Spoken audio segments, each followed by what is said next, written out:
Shalom semua yang ada di Kupang dan bahkan ada di berbagai kota katanya ya, di Sumba, di Labuan Bajo. Wah, shalom shalom. John Dede kok tumben panggil saya Pak Samiton, John? Sedikit lebih agak hormat kak. Didengar banyak Oh orang. gitu. Wah jangan sedikit dong, banyakkan dikit. Panggil Opa aja. Baik, baik, saudara sekalian yang terkasih dalam Tuhan, senang sekali ya kita dengan situasi seperti ini, jarak jauh kita bisa saling melayani. Ya, tadi terima kasih John Pangide sudah melayani Perjamuan Kudus dan kita semua walaupun jarak jauh, tapi saya bisa bertemu muka dengan kalian ya, sudah setahun lebih kita dalam situasi seperti ini. Belum ya, belum setahun lebih ya, baru setahun ya. Oke, baik. Hari ini Kasa mau share tentang sesuatu yang akan sangat penting buat kita, yaitu Kasa kasih judul Full Charge ya. Nah, kita semua, oke, mari kita sama-sama melihat slide yang Kasa tampilkan. Sudah kelihatan ya slide-nya ya? Ya. Oke, mari kita baca sama-sama di dalam Injil Yohanes pasal 10 ayat 9 sampai kepada 11 ya. 2, 3. Akulah pintu. Barang siapa masuk melalui aku, ia akan selamat. Dan ia akan masuk keluar dan menemukan padang rumput. Saudara sekalian, kalau kita perhatikan di dalam gambar ini, ya, kambing dan domba ini dikatakan mereka bisa keluar dan masuk, atau masuk dan keluar melalui pintu. Untuk apakah mereka masuk dan keluar lewat pintu? Tentunya kita tahu bahwa kalau kambing dan domba ini lapar, maka mereka butuh makan. Dan sesudah mereka makan, kalau sudah kenyang, mereka boleh masuk kembali ke dalam kandang mereka, ya. Dan begitu juga kalau sudah lapar lagi, mereka silakan disuruh menuju pintu. Jadi kalau mereka lapar, ya mereka jangan lompat tembok. Kalau mereka lapar, jangan nabrakin kepala ke tembok. Bukannya nanti kenyang, malah nanti mati. Atau mereka panjat tembok, nanti mereka malah mengalami kecelakaan. Jadi pintu di sini jelas maksudnya apa. Pintu di sini adalah tempat di mana mereka datangi kalau mereka sudah lapar. Bapak Ibu Saudara sekalian, dan Yesus berkata, akulah pintu. Ya, akulah tempat di mana kamu boleh datang kalau kita semua sudah lapar, ya. Dan Yesus berkata di ayat berikut. Mari kita baca lagi ayat berikut. Aku datang supaya mereka mempunyai hidup dan mempunyainya dalam segala kelimpahan. Nah, akulah gembala yang baik. Gembala yang baik memberikan nyawanya bagi domba-dombanya. Saudaraku, Yesus berkata, aku datang supaya mereka mempunyai hidup. Ya, siapa yang disebut mereka? Domba-domba yang tadi. Ya, ketika mereka lapar, kalau tidak dikasih makan, mereka mati. Sama seperti mobil, ya. Kalau tidak dikasih bahan bakar, mobilnya mati, alias mogok. Tetapi Yesus berkata, aku datang supaya kambing dan domba jangan sampai kelaparan, tapi mereka hidup. Dan mereka mempunyai hidup itu, ya, dalam segala kelimpahan. Tadi Yesus berkata, akulah pintu. Jadi kalau kamu lapar, datang. Dan ayat berikutnya Yesus berkata, aku memberikan kamu hidup supaya kamu jangan lapar. Ya, dan aku memberikannya dengan limpah. Dan aku katanya adalah gembala yang baik. Gembala yang baik memberikan nyawanya bagi domba-dombanya. Ternyata Yesus bukan cuma memberi makan, tapi Yesus bahkan memberikan dirinya sebagai sumber kehidupan itu. Ya, nah saudara, ayat berikut, ayat 11. Kita sama-sama, pencuri datang hanya untuk mencuri dan membunuh dan membinasakan. Kalau Bapak Ibu perhatikan, ayat yang ke-11 ini tiba-tiba topiknya berubah. Tadi topik soal lapar ya. Kalau soal lapar, kamu cari pintu. Dan nanti di pintu itu kamu akan ketemu aku yang memberi kamu hidup. Dan aku mempunyai hidup itu diberikannya kepada kamu sampai limpah. Tiba-tiba Yesus berkata, tapi pencuri datang untuk mencuri, membunuh, dan membinasakan. Ini topiknya berubah. Tidak apa? Apakah Yesus tidak keliru mengucapkannya? Tentu tidak.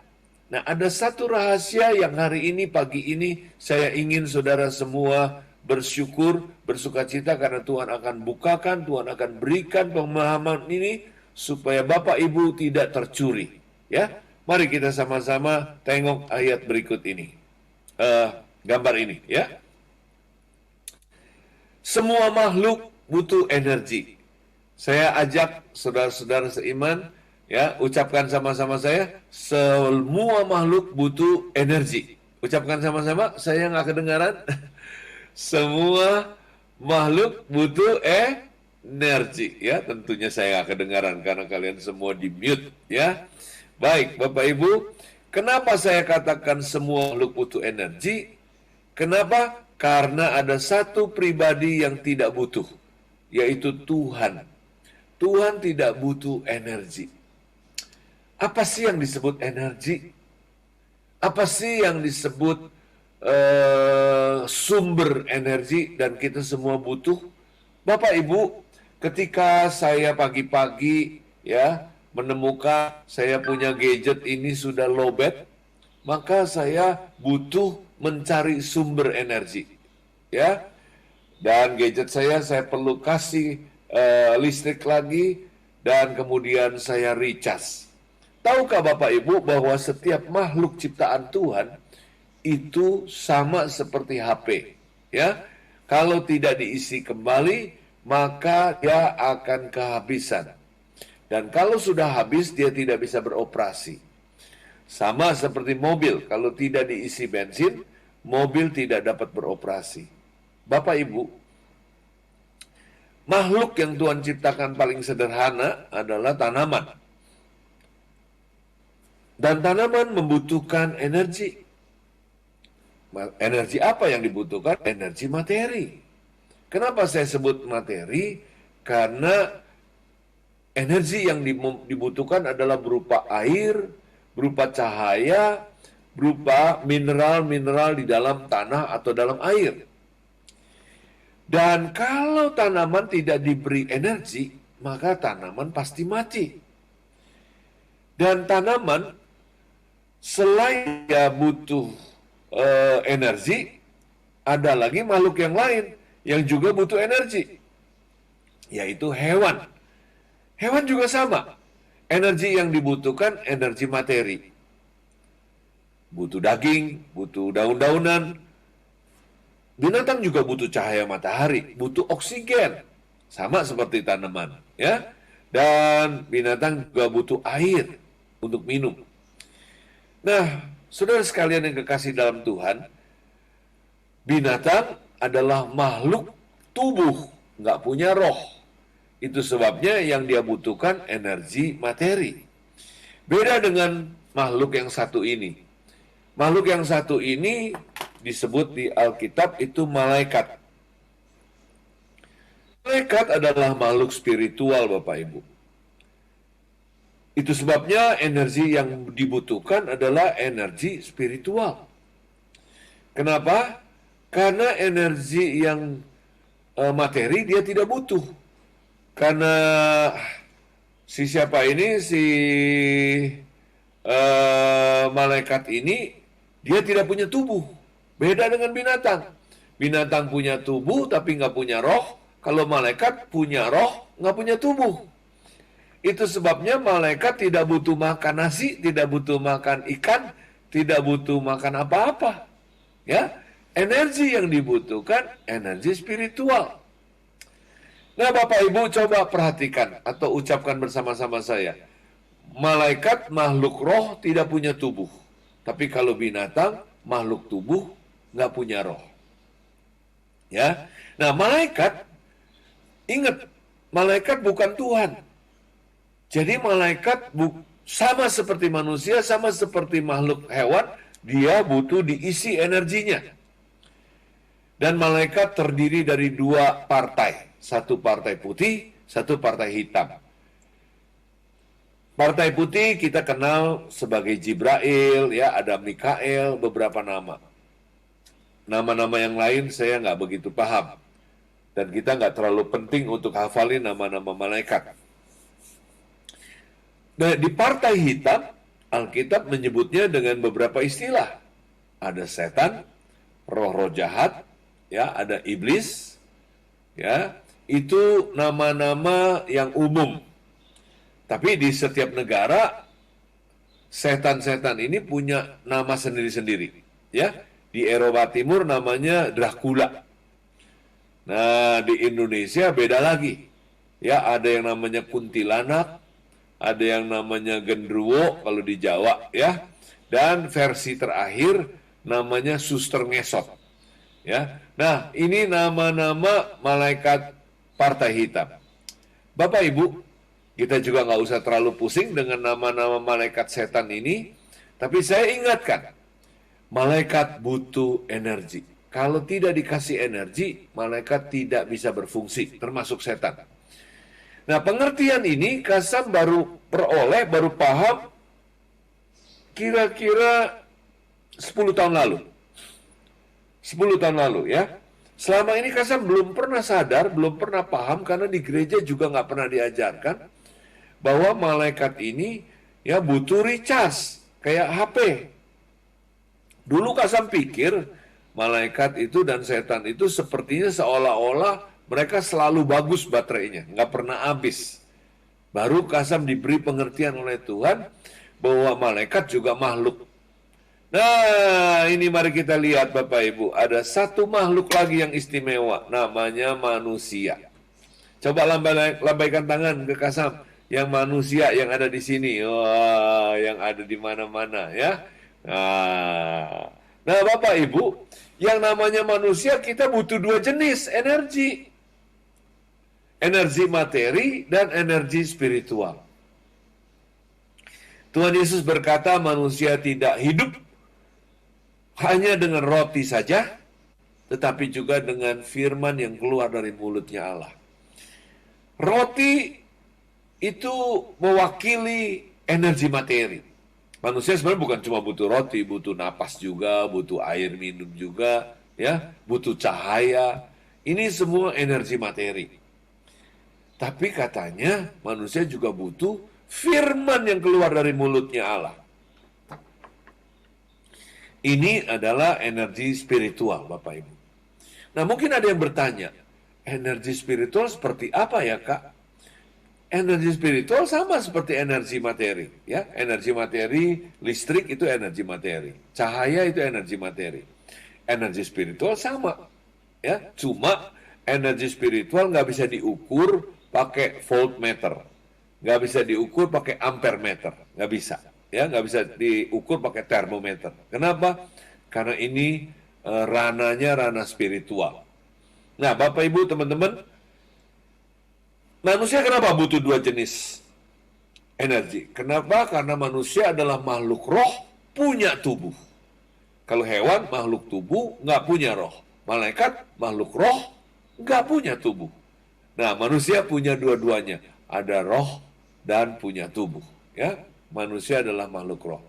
Nah, Bapak Ibu, sekali lagi, manusia, hewan, tanaman, malaikat semua butuh di recharge, butuh di refill, ya.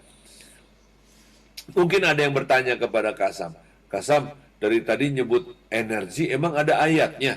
Mari kita baca Yesaya 40 ayat 29 sampai 31. Ya, kita baca sama-sama. Dia memberi kekuatan kepada yang lelah dan menambah semangat kepada yang tiada berdaya. Orang-orang muda menjadi lelah dan lesu dan teruna-teruna jatuh tersandung. Tetapi orang-orang yang menanti-nantikan Tuhan mendapat kekuatan baru. Mereka seumpama Raja Wali yang naik terbang dengan kekuatan sayapnya. Dan mereka berlari dan tidak menjadi lesu. Mereka berjalan dan tidak menjadi lelah. Nah, ini cuma salah satu ayat, ya. Kata kekuatan di sini apa beda dengan energi yang Kasam maksudkan?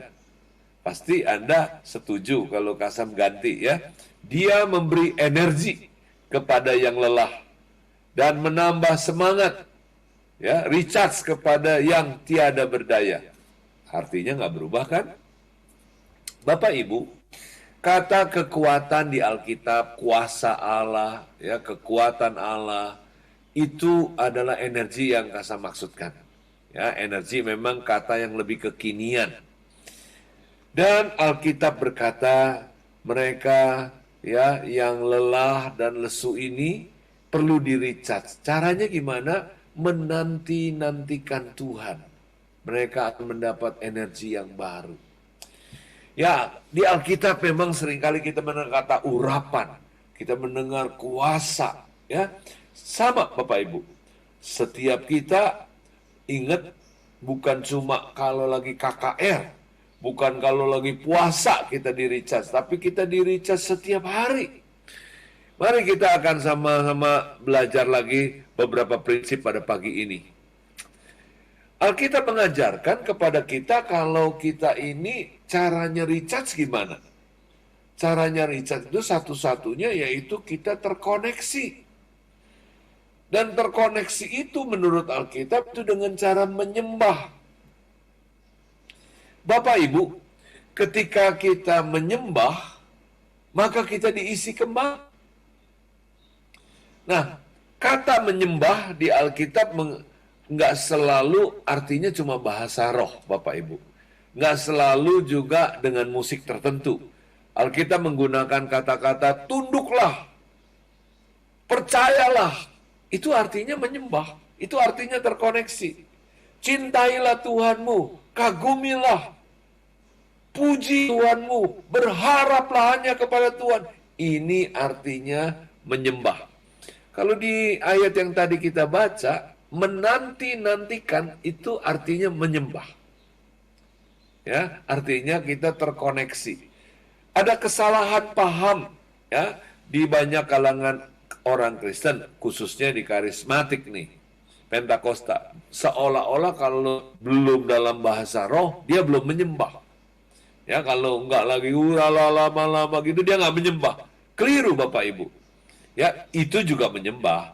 Tetapi ketika Anda berharap, ketika Anda memuji, ketika Anda bersujud, ketika Anda percaya, itu juga artinya terkoneksi. Ya, dan itu artinya Anda menyembah. Alkitab berkata, enter his gate with thanksgiving. Ya, ingat tadi kata pintu, akulah pintu. Kalau lapar, cari pintu. Ya, memang kalau zaman sekarang orang kalau lapar bukan cari pintu, cari GoFood. Ya, di Kupang saya kira ada GoFood ya pasti ya, di mana-mana di seluruh dunia ya ada GoFood. Cuma versinya beda-beda. Tapi kalau kita ini laparnya lapar apa nih? Kalau lapar rohani katanya, datanglah pintu gerbang dengan syukur. Inilah caranya kita terkoneksi. Bersyukur itu adalah menyembah. Ya, masukilah gerbangnya, datanglah ke pelatarannya katanya dengan syukur, dengan memuji namanya. Ya, ini adalah kunci kita terkoneksi. Jadi, Bapak Ibu Saudara sekalian, kalau bicara tentang lapar jasmani, setiap kita di sini pasti pernah lapar ya. Kasam coba ajak ngobrol dulu ya, karena kita ini kalau di Zoom itu perlu interaksi ya. Kasam mau nanya di sini. John Dede sama Dance buka ya, buka ininya, buka mute. Dance sama John Dede. Yang lain Kasam mungkin belum familiar nih ya. Oke, Dance, kalau lapar kamu, apa gejalanya, tandanya? Kalau lapar beneran, lapar energi materi. Kalau lapar tandanya apa kamu? Perut keroncong. Oh, perutnya keroncong. Istri namanya siapa? Kasam kok lupa? Emi ya? Namanya Emi ya, Danja ya? Oke, kalau kamu lapar apa gejalanya? Tanda-tandanya? Kepala pusing. Oke. Kalau John Dede apa gejalanya? Mana sih John Dede? Halo, saya John, gemetar jangan Kak. hilang kau. Gemetar. Kasih wajahmu, John. Gua kangen lihat wajahmu. Oh, itu John. Iya, John di situ aja, di panggung aja. John. Iya. John Dede kalau lapar apa tanda-tandanya, John? Gemetaran Kak. Hah? Gemetar Kak, Mic-nya nggak kedengeran. gemetar. Gemetar, iya. Kalau Kasam lagi masih muda, lapar ya nggak ada gejalanya. Ketika sudah mulai masuk umur 50, ya, Kasam kalau udah agak lapar, langsung meriang-meriang. Ya di sini kayak dingin gitu ya. Terus kemudian jantungnya agak deg-degan, terus tangan geter-geter. Wah, padahal lagi muda kalau lapar nggak ada gejalanya, tapi udah umur 50 ada tanda-tandanya. Sekarang ini kalau lapar, ini pagi ini termasuk udah lapar ini ya, tapi belum sampai meriang-meriang. Nah ini cirinya lapar. Lapar apa? Lapar energi materi. Nah, Bapak Ibu soal lapar energi materi, dari kecil kita sudah pandai. Bayi begitu lapar apa yang terjadi, Bu? Nangis. Jadi kalau lapar nggak usah diajarin, langsung tahu. Wah, minta dikasih makan, minta diricas. Kalau bayi nggak dikasih makan dia bisa mati, ya. Nah, Bapak Ibu Saudara sekalian, tapi bagaimana dengan kalau energi spiritual kosong? Kalau energi spiritual kosong, apa tandanya? Nah, di sini ada Marcel nih. Marcel, senyum dong dikit, Marcel. Mana videonya, Marcel? Kasih lihat senyummu, Marcel. Aku udah lama nggak lihat wajahmu. Marcel, kalau energi spiritual kosong, ya, kehabisan energi spiritual, ciri-cirinya apa? Nanti Dance saya juga tanya kamu lagi. Kalau saya, Marcel, ya kak. kalau kamu punya energi spiritual kosong, apa cirinya? Kalau saya yang pertama kehilangan damai sejahtera dan sering salah ambil keputusan. Gampang marah. Oke, ya. Rupanya Marcel belum paham ini. Belum paham. Tapi yang tadi ada satu yang kamu ungkapkan paham ya. Jadi ada beberapa jawaban, ada yang paham, ada yang keliru. Nggak apa-apa. Kalau Dance, kalau kamu kehabisan energi spiritual, apa yang terjadi? Apa ciri-cirinya? Kalau tadi energi materi, kamu katanya perutnya keroncong. Kalau energi spiritual kamu habis, lowbat, apa yang terjadi? Kurang hikmat, kurang hikmat. Ya. Kemudian ini cepat emosi. Cepat emosi, iya. Kalau istrinya, Ibu Emi? Suka marah-marah. Kalau kamu apa?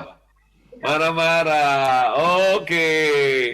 Ya, siapa yang sudah menikah? Coba tolong angkat tangan. Kasih saya tangan. Oke. Ada nggak yang pasangan kalian menjengkelkan? Dan pernah nggak Lebih Sering. sering. Ah, ya. Nah, Bapak Ibu, kalau pasangan kita menjengkelkan, kalau kita lowbat, kita tidak mampu mengampuni, kita tidak mampu mengasihi. Kenapa? Mengampuni itu butuh energi. Mengasihi itu butuh energi. Murah hati itu butuh energi. Ya, ketika pasangan kita menjengkelkan, kita ini butuh murah hati. Murah hatinya gini, ya maklumlah, dia lagi datang bulan. Gitu. Kan murah hati. Ya, namanya juga wanita, ya, sebulan sekali dapat jatah marah bebas, ya.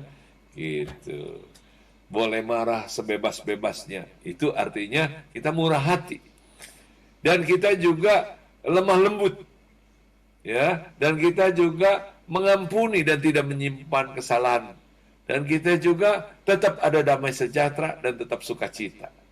Ya, kita ngelihat kita punya pasangan yang menjengkelkan itu lucu seperti Donald Bebek. Ya, walaupun lucu. Ya, kenapa? Karena kita penuh dengan energi. Kita penuh energi, sukacita kita, ya. Nggak apa-apalah, ya. Daripada dia diem aja terus sakit kena COVID kan mendingan dia gitu ya. Apa-apa, artinya sehat dia gitu ya. Nah, itu kita penuh energi Bapak Ibu. Tapi kalau kita lagi lowbat, dia jengkelin kita, waduh, langsung anget kitanya. Kita mesti tes swab, kenapa? Jangan-jangan kena COVID kita. Kenapa? Waduh, lowbat kita. Kalau lowbat itu, kata tadi si Marcel benar, ya, jadi gampang marah. Ya, benar bahwa kita jadi tidak bisa tahan emosi. Ya, jadi tidak bisa ada damai sejahtera. Kenapa? Karena lowbat. Ya, jadi benar ya kata Marcel tadi. Terima kasih ya, benar kata Dance ya. Nah, contoh lagi di pekerjaan, Ketika kita rapat di kantor, bos kita tanya, Dance, coba kasih saya ide. Ini kita punya perusahaan lagi susah ini, ya. Kita punya penjualan merosot, ya. Utang-utang, ya, dari kita tagih-tagih kok pada nggak mau bayar ini. Gimana ini Dance? Kasih kita gagasan, kasih kita ide. Si Dance pusing kepala. Apa idenya? Ya. Itu artinya apa? Nggak ada hikmat tadi Dance bilang kan. Ini artinya lowbat. Sebab kalau kita ngebet, kita bisa koneksi sama Tuhan. Tuhan idenya apa nih? Tuhan kasih ide. Tapi kalau Tuhan kasih ide, di sininya lowbat, WA-nya nggak keterima. WA Tuhan udah terkirim, tapi kita kagak terima. Kenapa? Jangan marah sama Tuhan. Tuhan nggak kirim hikmat. Tuhan bilang, kirim saya. Sudah kirim banyak hikmat. Tapi kamu punya otak itu lowbat katanya. Kamu punya spiritual, roh kamu lowbat. Kamu nggak bisa terima hikmat. Nah, Bapak Ibu, saat itu adalah waktunya kita terkoneksi sama Tuhan. Menyembah. Nah, menyembahnya gimana caranya di kantor? Masa kita bahasa roh? Udah lama kan nggak bisa kita di kantor. Ya, jadi gimana caranya? Kita terkoneksi dengan Tuhan. Tidak perlu musik, tidak perlu bahasa roh. Ya bagaimana juga mana di kantor, ya. Nah, ibu bapak ketika lagi bangun pagi, ya, tahu-tahu mertuamu mungkin mengucapkan kata-kata yang menyakiti. Hatimu kena. Itu artinya lowbat. Ya. Lalu kalau orang yang lowbat, dia nggak koneksi, dia ngomel-ngomel. Aduh, mertua. Nggak sadar, udah tua, udah umur udah tinggal dikit, galak bener, ya. Aduh, Tuhan tolonglah bawa pulang mertuaku cepat-cepat. Nah, ini kan karena lowbat, ya. Tapi kalau Anda lowbat jangan diam. Ya, sambil masak jangan, aduh Tuhan, kasihanilah hamba ini dianiaya mertua. Jangan. Ya, kalau lagi lowbat gitu langsung sambil masak pun menyembah Tuhan, terkoneksi, menanti-nantikan. Caranya gimana? Mengucap syukur. Enter his gate with thanksgiving. Datanglah ke pintu. Akulah pintu. Barang siapa yang masuk dan keluar, dia akan memperoleh hidup, katanya.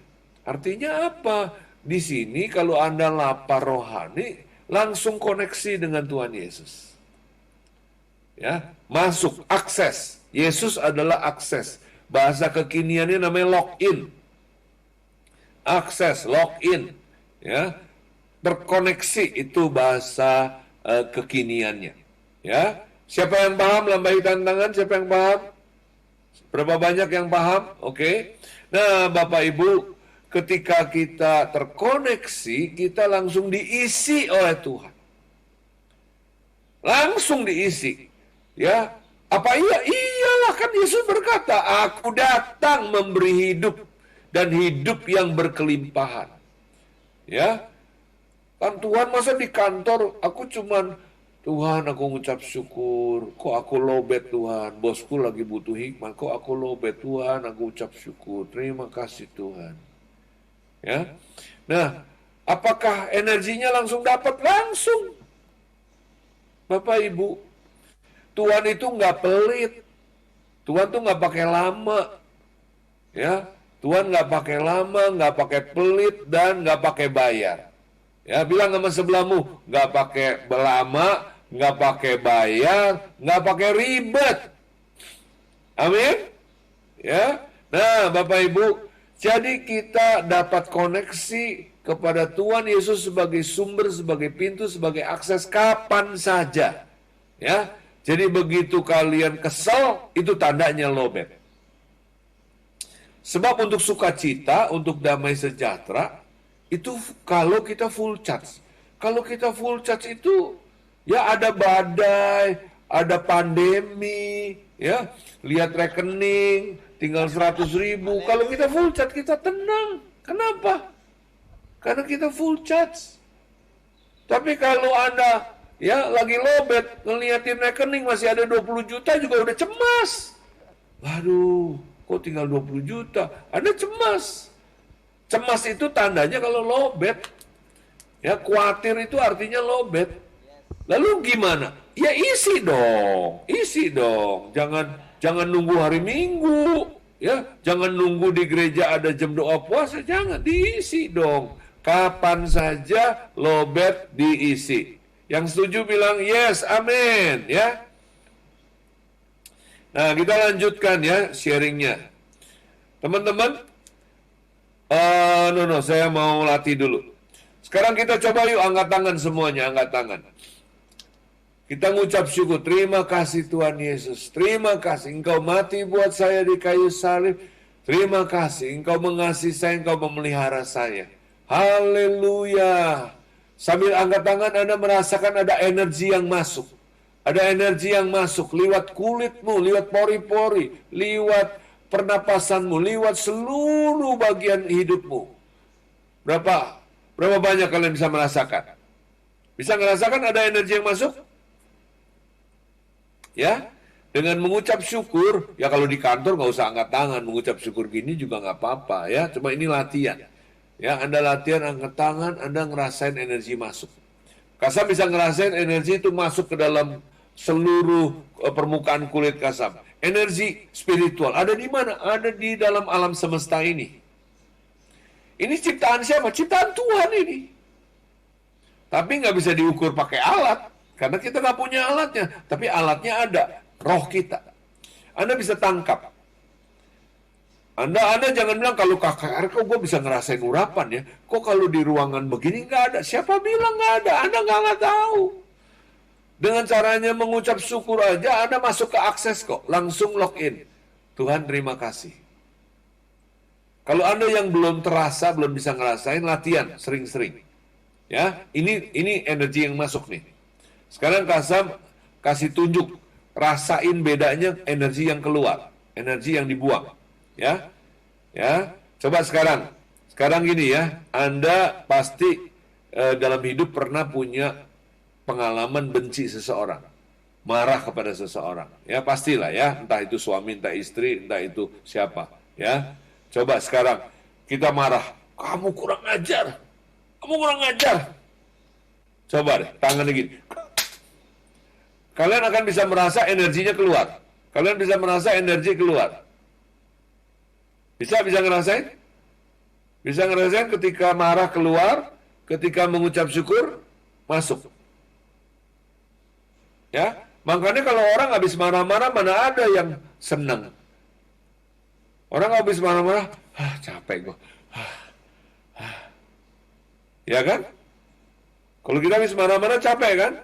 Itu bukan capek cuman di tubuh lu, capek dalam rohmu.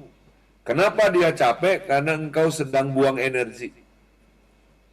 Makanya orang kalau mengeluh, bersungut-sungut itu buang energi. Tapi bersyukur itu narik energi. Energinya siapa? Energinya Tuhan.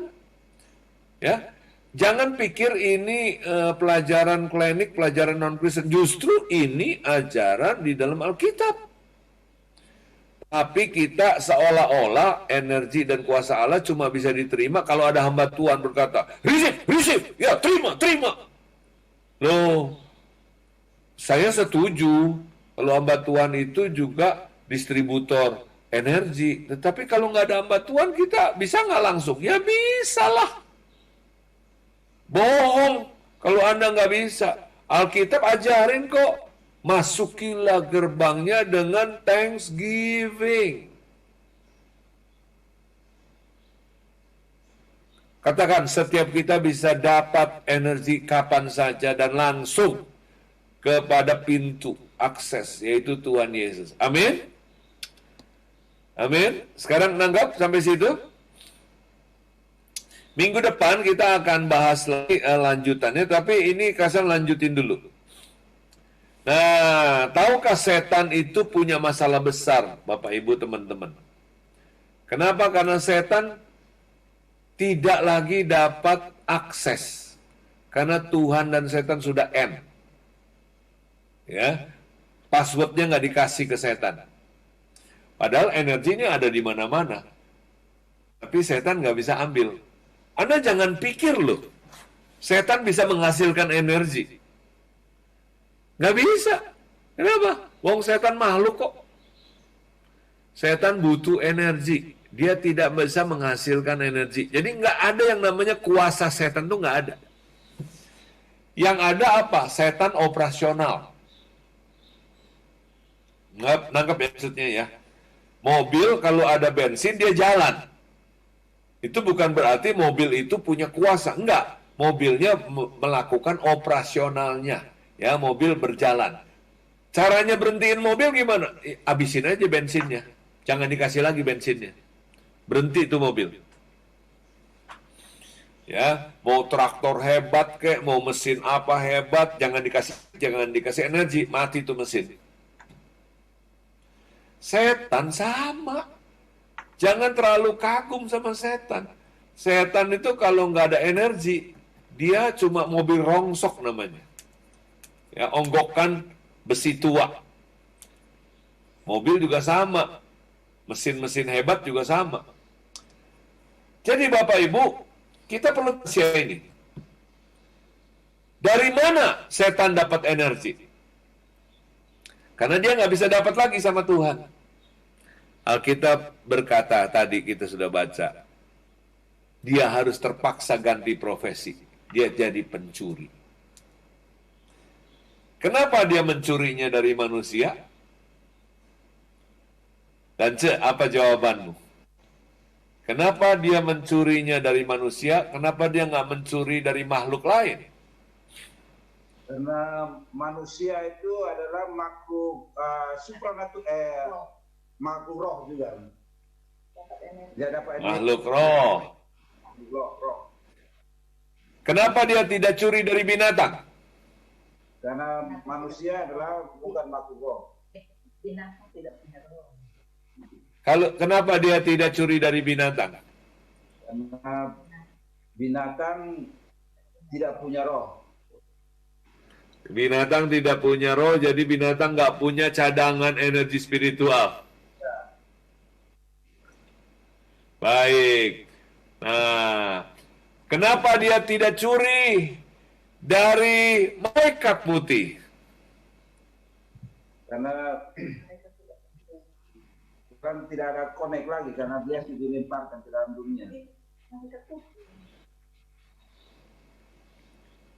Dia kenapa tidak? Ya, istrinya aja yang jawab, nggak apa-apa.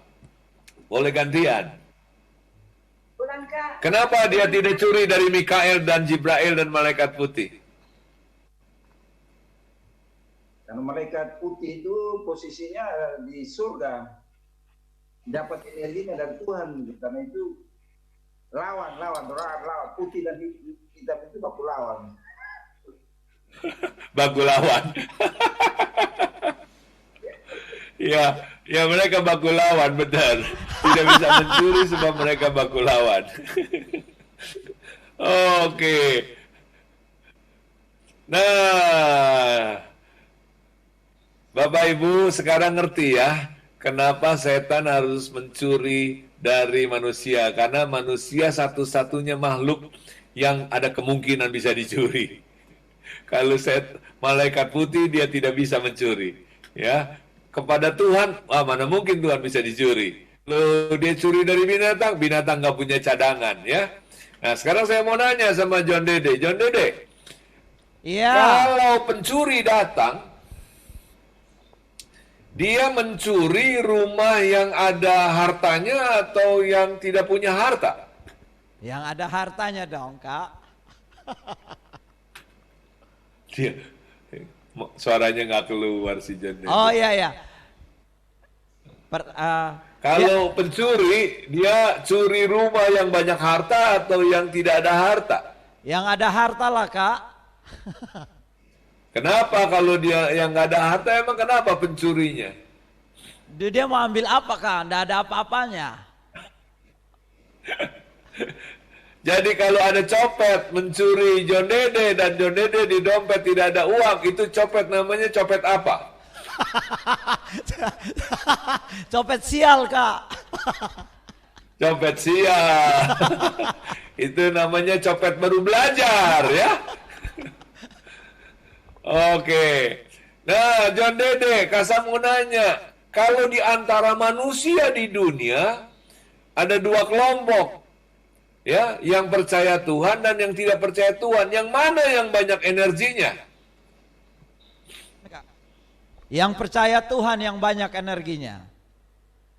Oke, jadi setan senang berkumpul di mana? Di depan diskotik atau di depan gereja? Di depan gereja lah.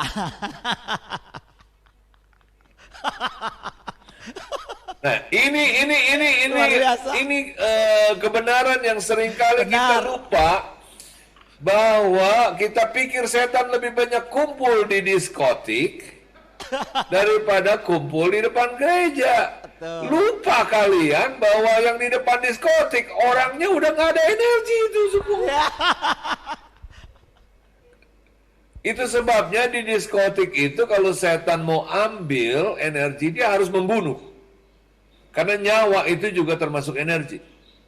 Oh. Tapi yang sudah di dalam diskotik sudah kosong semua energinya itu. Tapi yang gemuk-gemuk energi spiritualnya, yang baru pulang dari gereja. Itu sebabnya setan berusaha mencuri dari kita semua. Bilang sama sebelahmu, waspada, waspada, ya. Jangan beri kesempatan, waspada, waspada. Nah, kita perlu tahu ada 3 strategi. Ada 3 strategi paling sedikit yang setan pakai. Yang pertama adalah percaya kepada kebohongan. Biasanya disertai ancaman. Kedua, menyembah berhala. Dan yang ketiga, membongkar ordo. Ya, menyembah berhala dan membongkar ordo minggu depan Kasam baru bahas, tapi hari ini kita akan bahas tentang percaya kepada kebohongan. Ordo itu apa sih? Ordo itu susunan. Susunan. Alkitab berkata kepala perempuan adalah laki-laki. Kepala laki-laki adalah Kristus. Kepala Kristus adalah Allah. Ini adalah ordo, susunan. Makanya ada hormati orang tua. Kalau kita tidak hormati orang tua, itu kita membongkar ordo. Dan itu adalah pencurian energi besar-besaran. Nah, banyak orang Kristen ya berpikir setan gak suka kita menyembah Tuhan. Siapa bilang? Setan suka kita menyembah Tuhan. Kasih tahu saya, Marcel, kenapa sekarang setelah Anda mendengar, Anda ngerti kenapa Marcel, kasih tahu saya jawabannya. Kenapa setan suka kita menyembah Tuhan?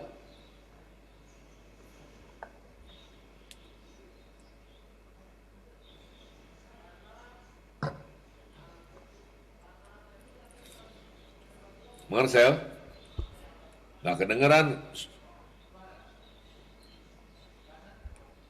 Karena ketika kita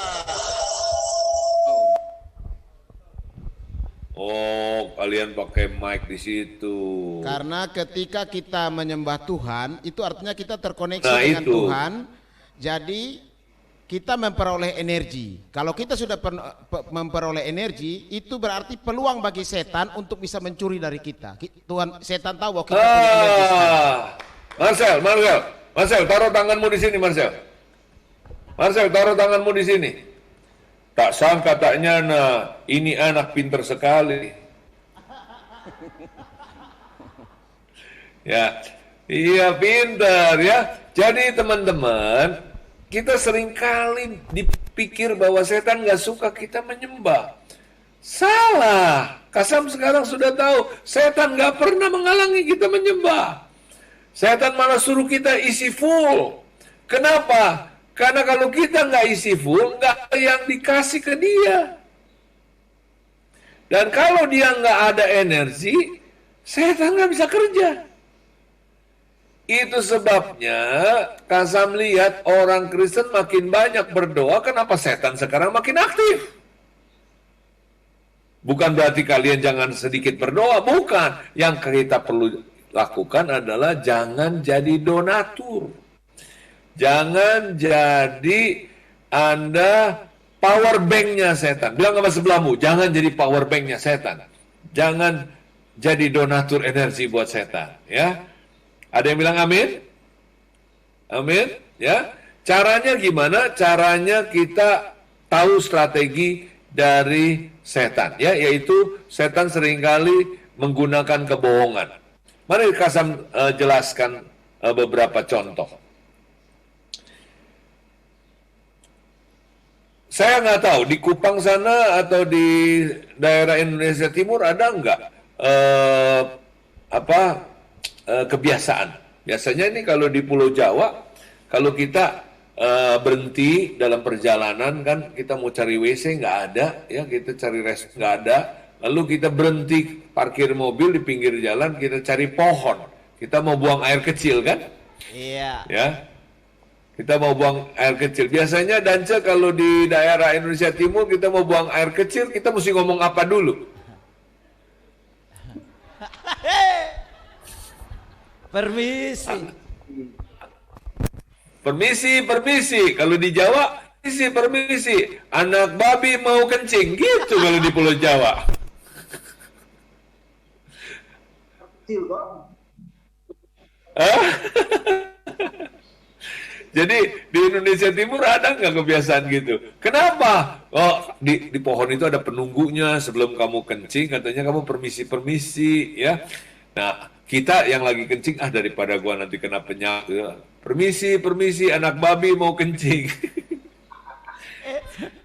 Nah, itu kita percaya kepada kebohongan, ya. Karena kita percaya kepada kebohongan yang ada ancamannya, tanpa sadar ketika kita lagi kencing, kita lagi ngomong itu, kita kasih donatur buat setan.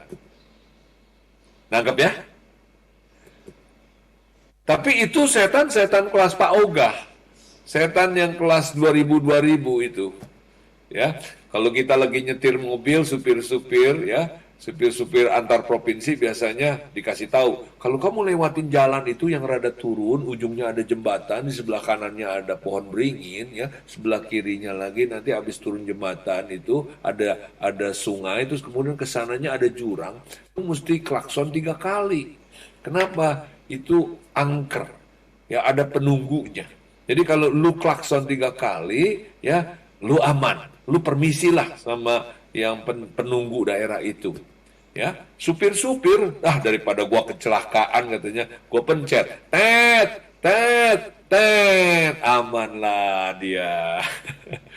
Satu kali ada supir nggak tahu, ya, supir baru, dia bukan pencet tet, tet, tet, tapi dia pakai telolet, masuk jurang dia.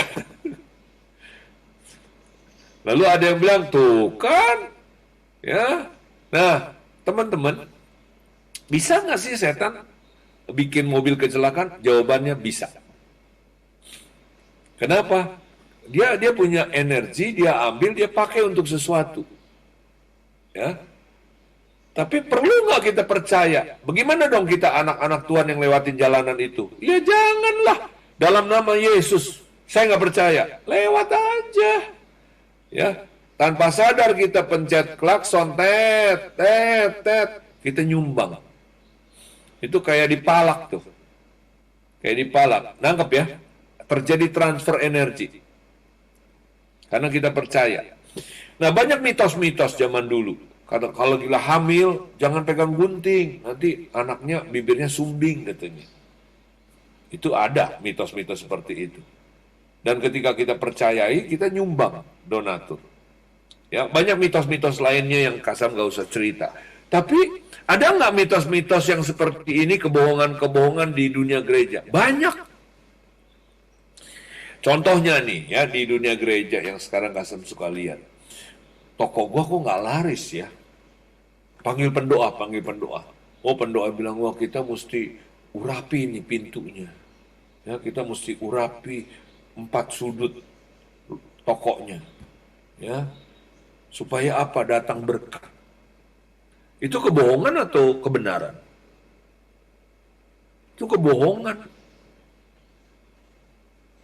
Ya, kebohongan. Gara-gara lu belum diurapi sih rumahnya. Bohong itu. Bohong berat itu. Bisa nggak sesudah diurapi nanti ada pengunjung lebih banyak? Bisa. Siapa yang bawa? Setan. Supaya kita makin percaya sama kebohongan.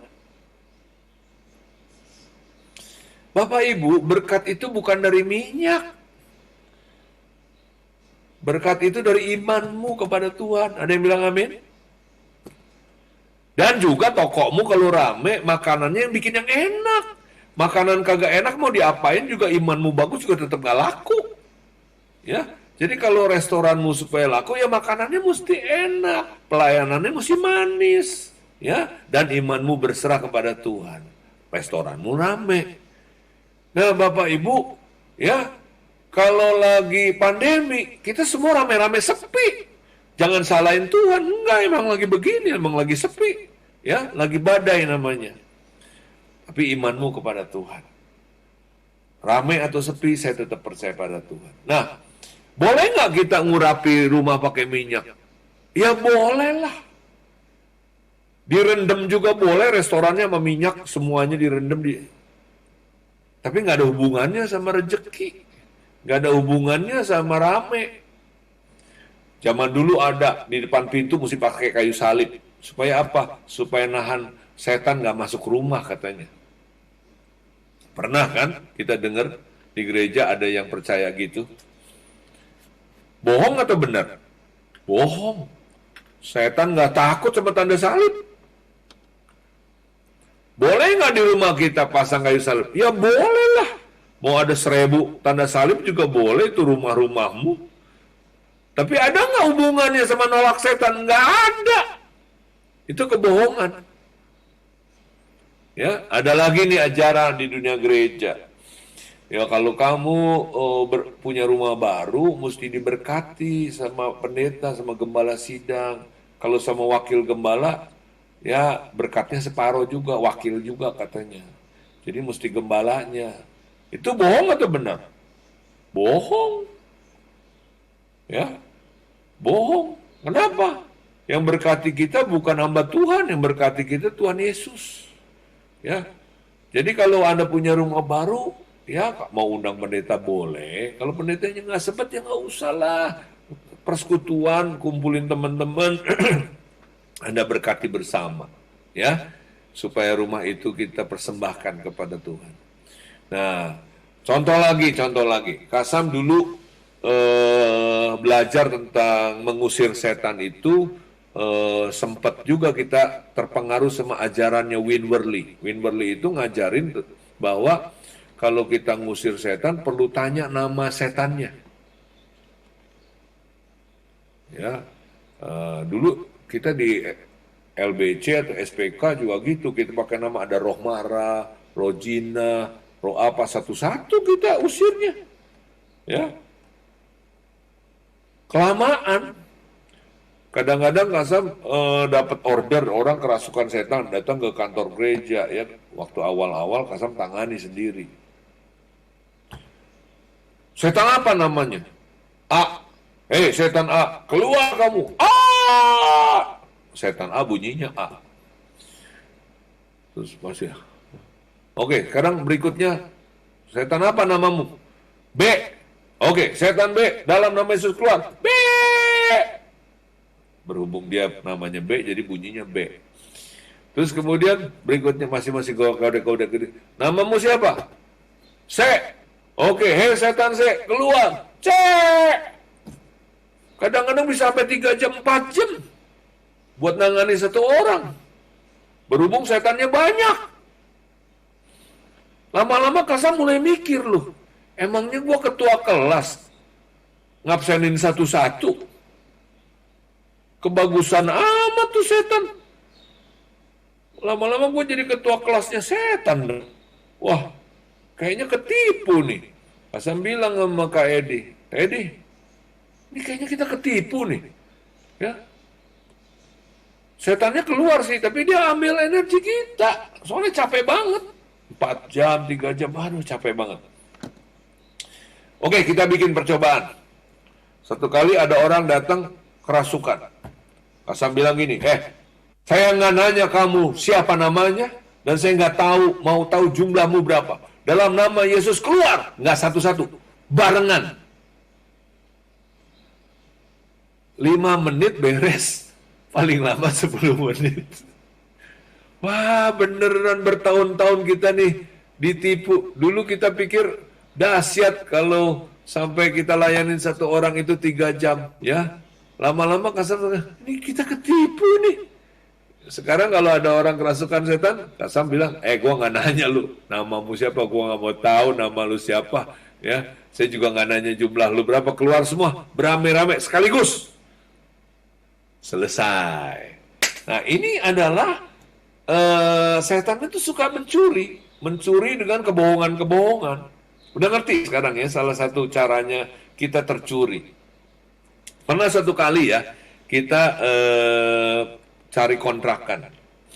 Kasam, Kak Edi, Kak Hansya, itu kita ada 3 keluarga plus bujang-bujang ada 30 orang. Kita cari rumah buat kita tinggal bersama. Itu tahun 88. Nah, dapatlah satu rumah di Tanah Tinggi. Ini rumah dikontrakkan, dijual, tapi nggak ada yang beli. Kenapa? Ternyata kata lingkungan banyak setannya. Wah, Kasam bilang cocok sudah. Ini rumah gede banget, ya. Ada 9 kamar. Jadi murah tapi karena nggak ada yang beli, nggak ada yang kontrak juga, nggak ada yang berani. Buat kita kan cocok, ya. Harganya murah, gede. Ya kita cat, kita bersih-bersih. Ya Kasam nggak takut sama setan soalnya. Terus, tapi Kasam lupa. Yang penghuninya Kasam lupa persiapkan tim kita sama pembantu. Baru tinggal berapa bulan, si pembantu tiba-tiba bilang, Pak, serem deh Pak. Kenapa? Tadi malam jam 2 ada orang mandi. Saya dengar suara mandi di kamar mandi. Saya longok, nggak ada orangnya, lupa. Lah, Mulai ini cerita bikin rame nih di penghuni. Teman-teman langsung bilang, iya Luka, tadi malam jempol kaki gue ditarik-tarik katanya. Ada lagi tambah cerita, kemarin gue tidurnya ngadep sini, bangun-bangun ngadep sana. Ya tidur memang begitu saya bilang. Jadi yang namanya cerita kan biasanya nyambung-menyambung tuh. Saya bilang, udah diem, lu makin cerita, ya makin disiarkan, setan makin ambil donasi. Pernah lihat orang main topeng monyet di pinggir jalan, ya kita datang nonton, kita kasih uang kecil, ya kayak gitu. Dia show, kita kasih uang kecil. Bapak Ibu, bisa nggak setan bikin suara orang mandi? Ya bisa lah. Tapi kita perlu heboh, nggak usah usir aja. Rupanya setan itu, dia pengen show, Kasam nggak diganggu. Tapi dia ganggu sama orang yang takut. Terus Kasam doain aja rumah itu dalam nama Yesus. Lagi sore-sore Kasam lagi istirahat, muncul tuh dua sosok, satu hijau, satu biru. Baru pertama kali Kasam ngelihat buka mata gini ada dua sosok setan, itu Kasam agak lama melongo ngeliatin. Kenapa? Pengen lihat detailnya. Belum pernah lihat soalnya kan, baru pertama kali. Pengen tahu detailnya kayak apa gitu ya. Tapi beneran jelek deh, setan tuh beneran jelek. Waktu Kasam liatin, terus Kasam ngomongin, ngapain lu kesini? Dalam nama Yesus pergi, hilang udah. Jadi teman-teman bilang sama sebelahmu, jangan terlalu kagum sama setan, jangan terlalu jangan terlalu pikir setan tuh hebat. Setan tuh nggak ada apa-apanya. Ada yang percaya katakan amin? Amin. Ya, nah. Kebohongan yang lain. Kasam pernah dengar ada satu tim pendoa ya kelilingin doain rumah sakit Sumber Waras di Jakarta yang lagi itu heboh kasusnya Ahok ya. Ahok dituduh seolah-olah itu korupsi. Nah katanya karena Sumber Waras itu rumah sakit yang ditutup itu karena banyak setannya. Lalu nih pendoa-pendoa dari gereja itu ya naik motor pakai semprotan air. Kanan kiri, udah kayak koboi, tapi bukan pistol, semprotan air. Nah di airnya itu dikasih 7 elemen, ada lada, ada garam, ada apa gitu ya, semprot. Sambil menyebut nama Yesus gitu. Saya bilang, lu ngapain pakai begituan? Ya supaya kuasa Tuhan lebih nyata. Saya bilang, lu nggak sadar, lu tuh dicuri energinya. Setannya pergi, ya pergi, tapi dia ambil energi lu. Dan ini kebohongan banyak sekali beredar. Itu sebabnya hari ini, pagi ini Kasam mau ingetin. Jangan kita biarkan diri kita dibohongi. Kebohongan salah satu yang terbesar adalah kita tidak percaya kalau kita berharga. Sama seperti Hawa ketika setan berkata, ular berkata, kalau kamu makan, kamu akan menjadi serupa dengan Allah. Padahal pertanyaannya, waktu Adam dan Hawa diciptakan sudah serupa atau belum? Sudah. Tapi setan putar balik. Seolah-olah Adam dan Hawa belum. Dengarkan baik-baik di akhir khotbah Kasam ini. Kebohongan terbesar yang setan lakukan kepada manusia, dan ini adalah pencurian energi besar-besaran, adalah dengan kita ini mau dikatakan bahwa kamu tidak berharga. Dan Tuhan marah dan Tuhan tidak sayang kepada kita. Itu adalah kebohongan terbesar. Dan dengan kebohongan ini, setan sedang mencuri energi dari orang Kristen. Dan herannya orang Kristen bersedia memberikan donasinya. Nah, pagi ini Kasam minta untuk kita ambil keputusan. Mari stop jadi power bank-nya setan. Katakan pada Tuhan, Tuhan terima kasih hari ini kami mau datang kepadamu. Kami mau berhenti menjadi power bank. Kami berhenti jadi donatur energi kepada setan. Kami mau full charge. Kami mau hidup menjaga diri kami. Jangan sampai kami tercuri. Jangan sampai kami menyumbang. Jangan sampai kami justru yang memberikan energi kepada roh-roh jahat. Tuhan ampuni kami kalau kami selama ini tertipu. Bahkan kami mengizinkan diri kami tertipu. Dan kami percaya kepada kebohongan-kebohongan. Kami khawatir, kami cemas, kami percaya kepada hal-hal yang dongeng-dongeng bohong. Kami percaya kepada hoak, kami percaya kepada hal-hal yang tidak jelas. Tetapi hari ini kami hanya mau percaya kepada firman-Mu. Kami hanya berdiri di atas firman-Mu. Tuhan, kami menjaga diri kami supaya kami jangan menjadi donatur dan power bank-nya dari musuh kami. Biarlah Tuhan hari ini umat-Mu yang ada di Kupang, di Indonesia Timur dan sekitarnya, jemaat ini semuanya boleh dipenuhi dan selalu dipenuhi, full charge dan selalu full charge. Dan kalian penuh dengan kuasa energi dari Allah dimanapun, dan kalian tidak menjadi donatur. Di dalam nama Yesus, amin. Mari kasih tepuk tangan bagi dia. Kalau ada yang mau bertanya, Kasam masih bisa diskusi dan bertanya. Kalau diizinkan silakan. Kalau mungkin ini belum biasa, tapi kalau diizinkan oleh John, silakan. Kasam bisa memberikan kesempatan untuk tanya jawab. Oke. Ada yang mau tanya jawab? Silakan saudara yang ada di Zoom, saudara boleh hidupkan. Silakan kasih pertanyaan. Pertanyaan. 1-2 orang silakan. Ada pertanyaan yang mau ditanyakan, hidupkan dan langsung aja. Iya, Dance silakan Dance. Ya, Pak. Nah, ini ada pengalaman orang mendoakan garam kemudian suruh siram di keliling rumah. Itu kebohongan atau tidak juga? Nah, kalau menurutnya Kasam, kalau suatu kali Tuhan menggerakkan kita seperti misalnya Yosua mengelilingi kota Yeriko, ya, kalau Tuhan suruh itu bisa saja. Tetapi harus kita tahu bahwa yang meruntuhkan tembok Yeriko tetap Tuhan. Dan kalau kita disuruh melakukan sesuatu, silakan. Tetapi jangan diajarkan dan jangan diceritakan kemana-mana. Kenapa? Nanti akan tiru sama yang lain. Lalu orang berpikir garamnya yang berkuasa. Menurut Kasam, hanya kasus-kasus tertentu di zaman modern ini Tuhan kasih pakai garam. Kenapa? Ada kemungkinan orang itu, orang yang pengetahuannya masih terlalu sederhana dalam teologi, jadi Tuhan mengajar pakai hal yang remeh. Tapi kalau kayak Dance, John Fangide, Kasam nggak percaya pakai garam. Kasam nggak percaya. Itu kalau sampai lu dapat begitu, gua rada-rada, gua mesti kasih obat, gua mesti periksa lu, swab dulu, jangan-jangan lu kena demam.